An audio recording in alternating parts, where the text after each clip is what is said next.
morning.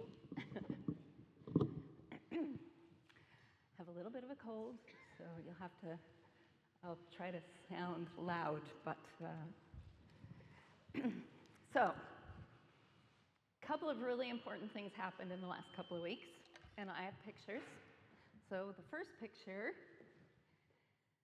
is not that one, it's that one. I've been in California, and I got married. Wait. My niece got married, and I was there. So that's my niece, Paige, and her new husband, Gary. Only slightly less important is the next slide.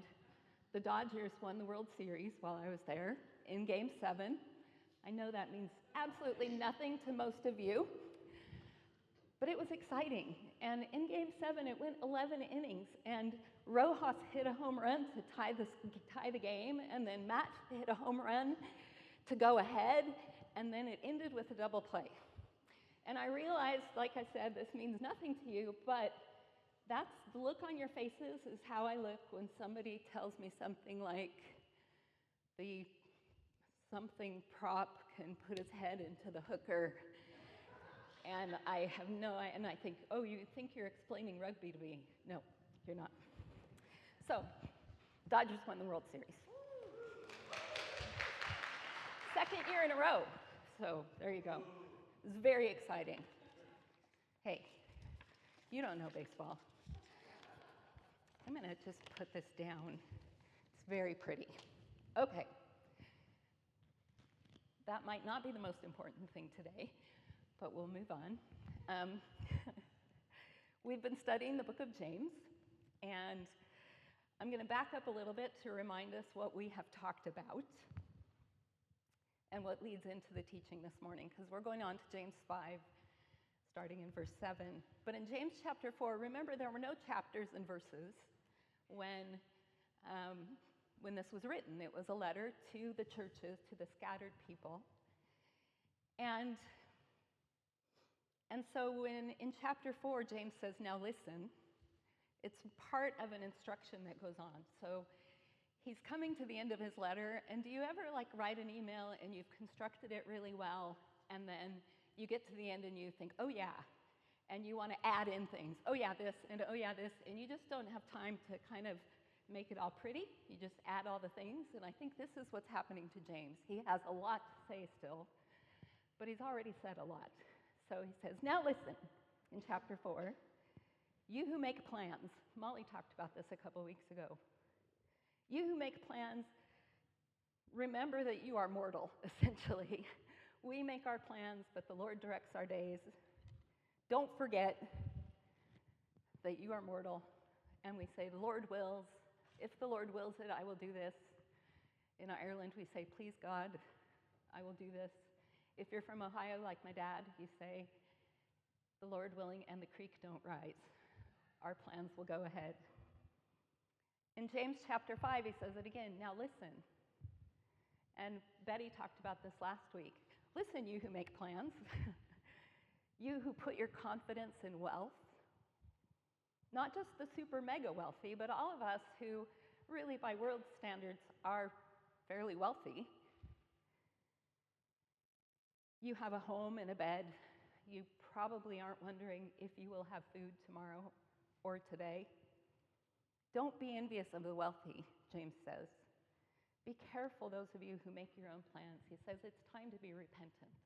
You will be judged for how you spend your money. But here in verse 7, James turns to those within the family of God, and he seeks to encourage them. And while he warned the wicked of the coming judgment day, that same coming of the Lord is a source of joy and hope for us, and not something to fear. And so we are to wait patiently, trusting that God is faithful to do what God says God will do. And just before church, Marian said to me, don't ever pray for patience, because God might try to teach you to be patient. So let's read from James chapter 5, starting in verse 7. Be patient, therefore, brothers and sisters, until the coming of the Lord. The farmer waits for the precious crop from the earth, being patient with it until it receives the early and late rains. You also must be patient. Strengthen your hearts, for the coming of the Lord is near. Brothers and sisters, do not grumble against one another so that you may not be judged.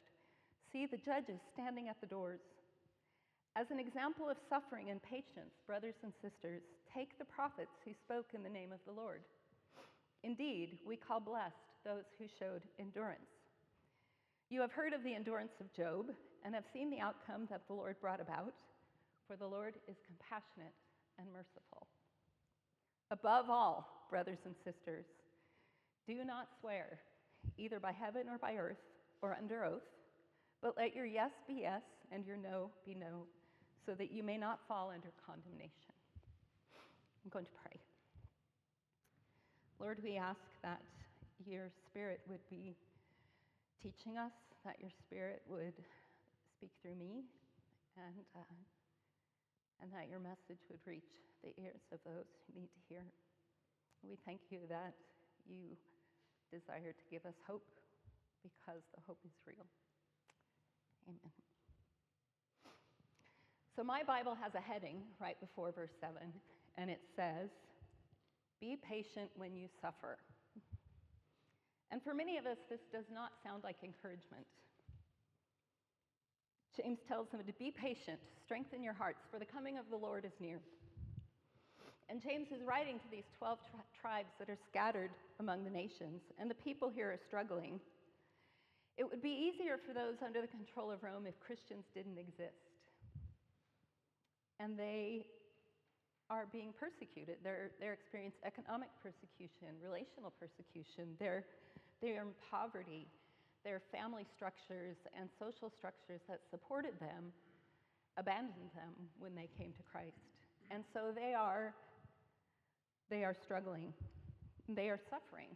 And James tells them, your suffering is worth it, which doesn't sound really encouraging to me, but that's James' encouragement. And he echoes the words of Jesus. So James says in verse 11, the people who don't give up are blessed. And Jesus in Matthew 24 said, the one who endures to the end will be saved. And James doesn't elaborate on their suffering. In fact, this heading of be patient when you suffer, he doesn't even say the word suffering till the middle of the passage. The implication is that they understand that suffering is part of life. And for us, suffering is an uncomfortable conversation. We live with the narrative that suffering is the exception, that if we do all things right, we won't suffer. It shouldn't happen to us. It's the exception rather than the rule. And when it comes, we are often surprised by it. With everything that we have, all of the resources at our disposal, the advances of modern medicine, we have so many ways of minimizing suffering, of pushing it to the side. We block it out until we can't anymore. We can say, that only happens every once in a while. It's an anomaly. And then there's the narrative that tells us we can control it. If I do everything right, I can prevent it from happening. But as much as we pretend that suffering is the exception, and many of you already know this, if you live life enough, suffering is part of our human experience. Our bodies aren't made to last. They age. Things happen. Things we wish didn't happen, but they do. People get sick. People die. There are accidents and missteps.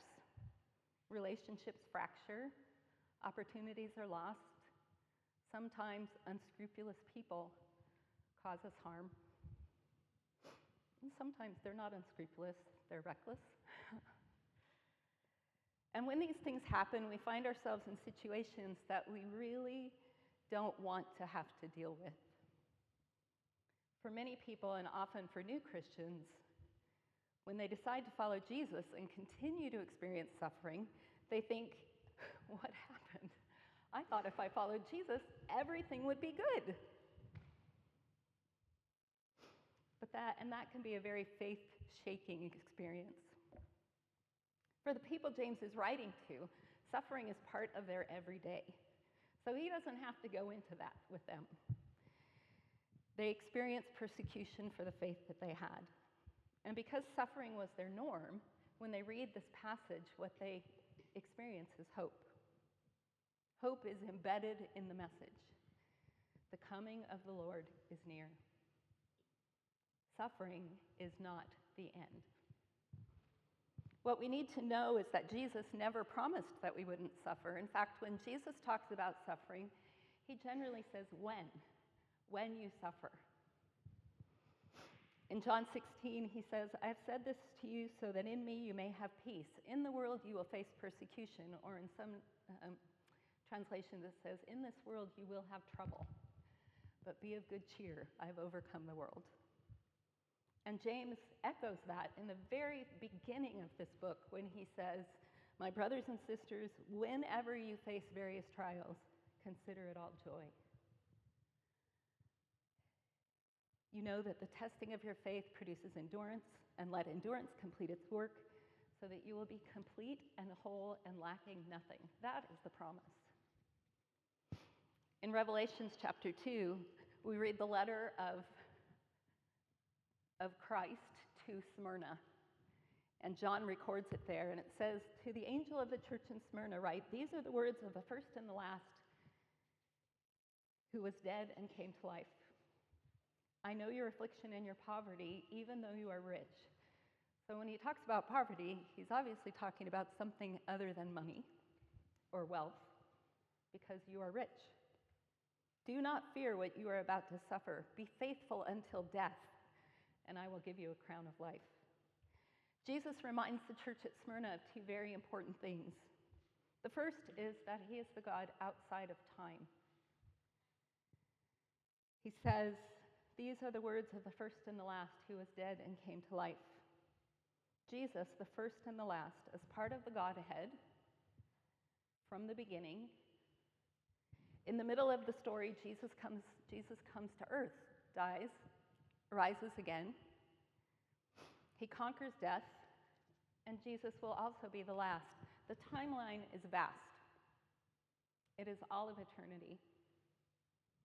And the problem that we often encounter is that we are also stuck in this very narrow sliver of time.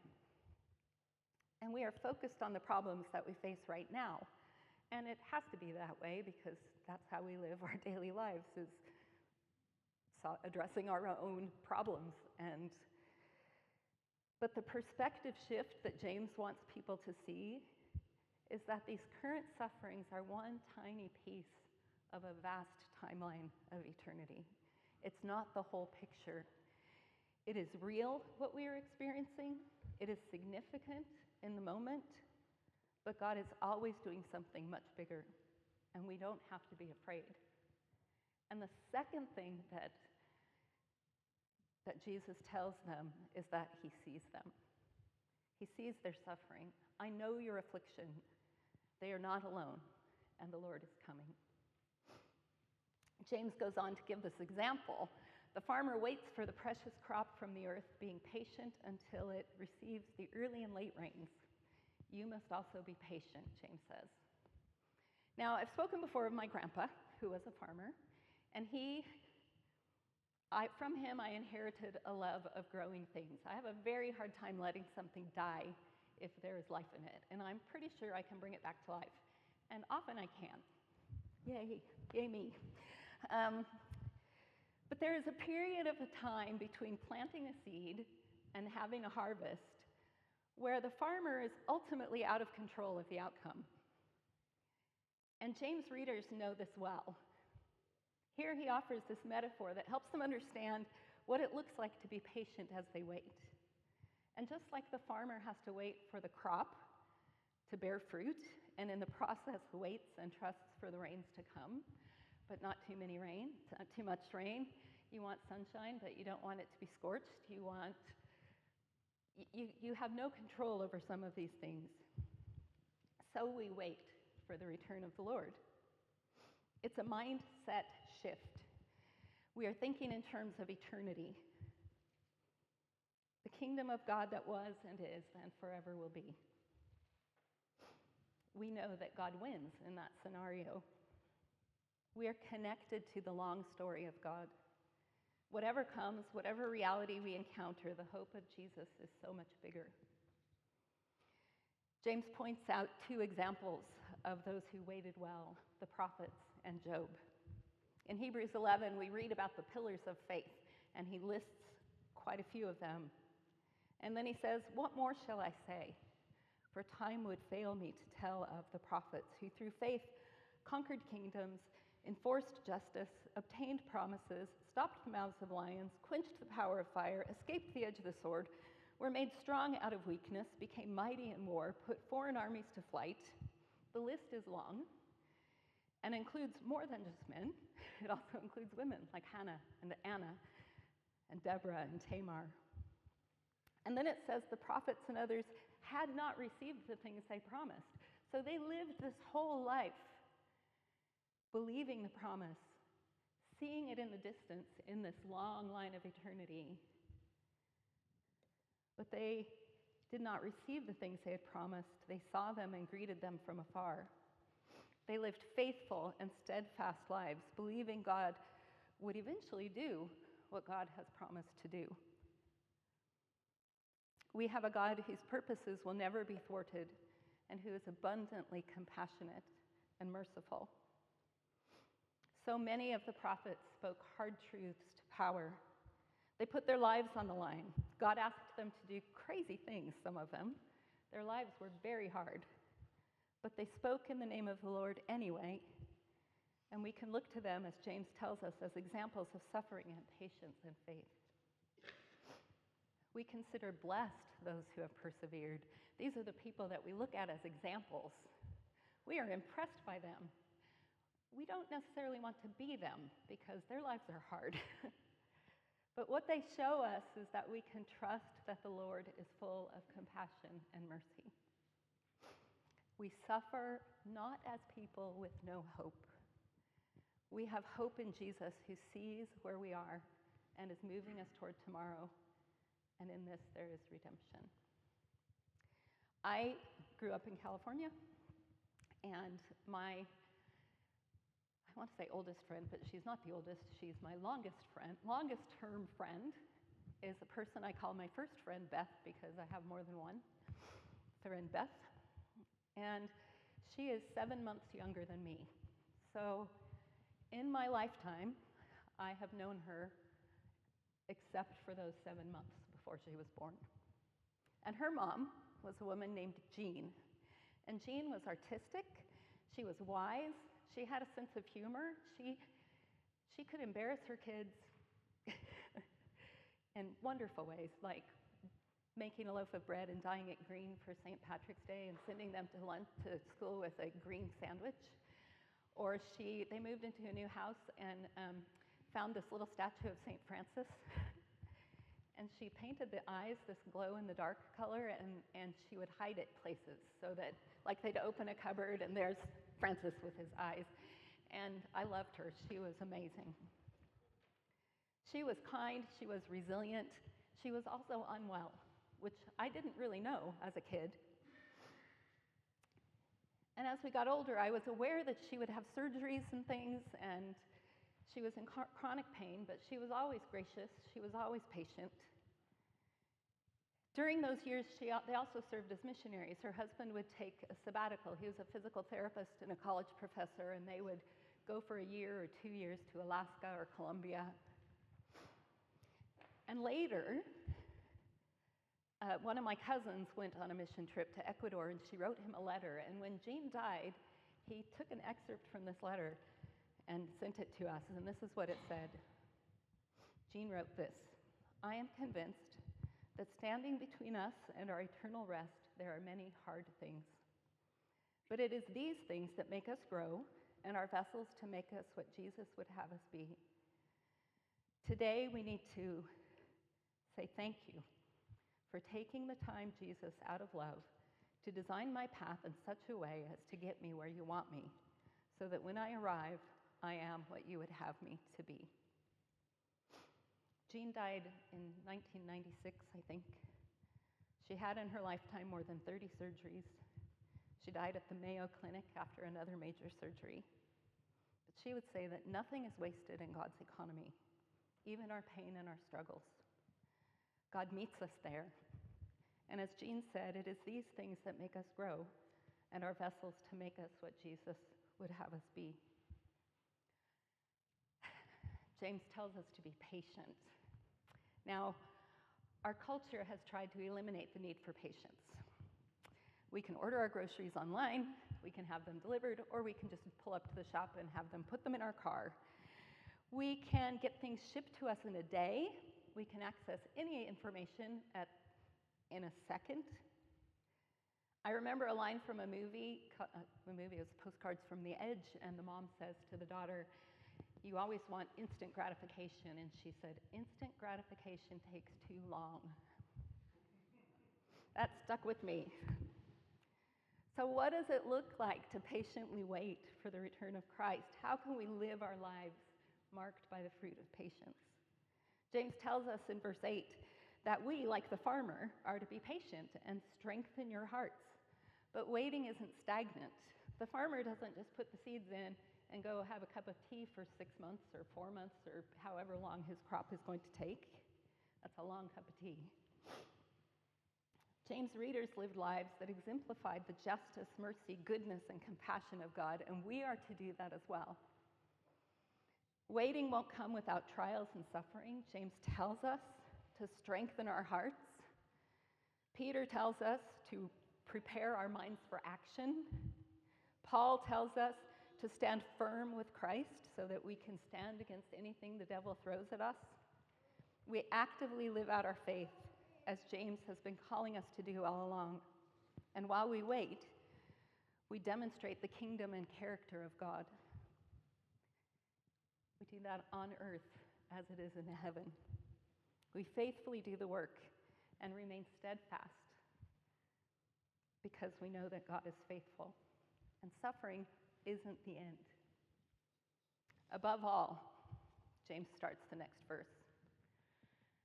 I find it interesting that he said all of these things. Now listen.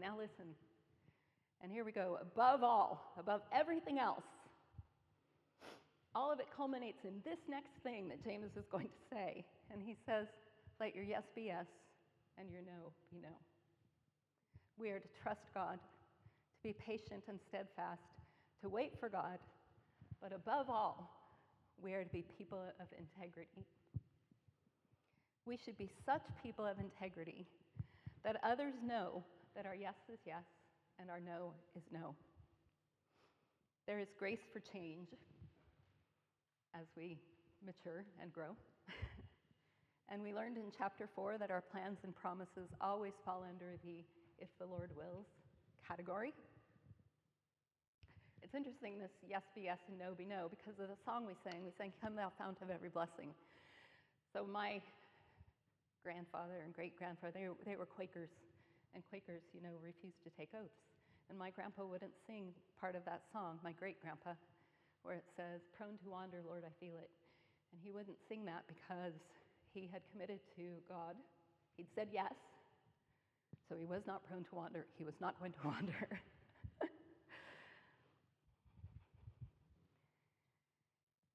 What would our world look like if we were people of such deep integrity that we kept our word?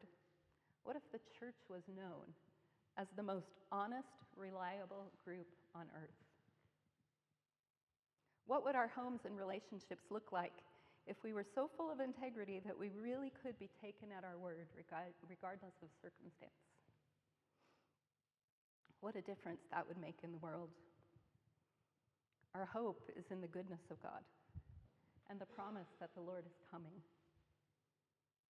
As much as life can throw at us, we have hope.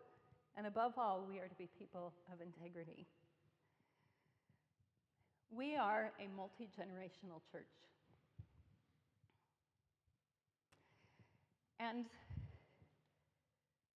there are people here in the congregation that can tell stories of faithfulness and hope and grace and patience and perseverance and gratitude. There are people here who can tell us about the timeline of suffering is not the end. Ask them. Ask people about their stories. In 1 Samuel, so another, I would say coincidence, except that the Holy Spirit is working and preparing our service. That same hymn, Come Thou Fount. It has a line in it that I'm not sure everyone understands, and it says, "Here I raise my Ebenezer." Anybody have a problem with that? Here I raise my Ebenezer. In 1 Samuel 7, it says, Samuel took a stone and set it up between Mizpah and Jeshanah and named it Ebenezer. And he said, "Thus far the Lord has helped us." And that is my refrain. Thus far the Lord has helped me. And I know there are others here who would say the same. Thus far the Lord has helped us. The Lord is compassionate and merciful. And thus far the Lord has helped us. I have no reason to think that that will change. Suffering isn't the end. We are part of the long story of God. Whatever comes, whatever reality we encounter that may be suffering, the hope of Jesus is bigger. Lord, I pray that our joy would be found in you. I pray that we would be faithful in suffering regardless of our circumstance, trusting that you have been, are, and will be with us. And I pray for each one here that we would never lose hope in you. Amen.